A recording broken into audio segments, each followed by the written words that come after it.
You wanna G with the big boys. Like the run, get you the wrong. Get the drink with the drop cup. Hey. Mama, I'm a criminal. Mama, I'm a criminal.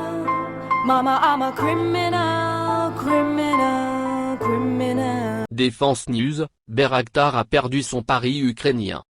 Certains analystes militaires américains se sont récemment penchés sur les développements en Ukraine en focalisant sur la question de l'efficacité de drones Bayraktar TB2 fabriqués par la Turquie dans la guerre entre la Russie et l'Ukraine qui se sont avérés très vulnérables à la défense aérienne russe.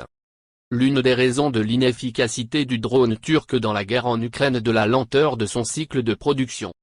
Fondamentalement, la Turquie n'est pas en mesure de fournir une quantité suffisante de ce drone à l'armée ukrainienne dans un délai déterminé. De plus, en raison de leur vulnérabilité à la défense aérienne russe, les drones turcs ne sont pas en mesure de soutenir l'armée ukrainienne dans les opérations terrestres.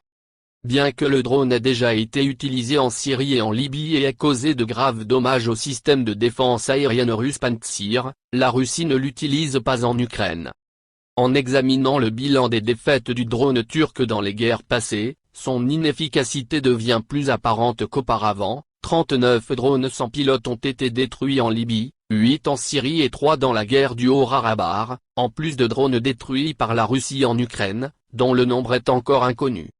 Les experts ont également considéré le manque de portée suffisante comme une autre faiblesse sérieuse de ce drone. Selon eux, les drones turcs, contrairement aux drones américains, ne sont pas équipés de communication par satellite et sont contrôlés par des stations au sol, d'où la limitation de sa portée.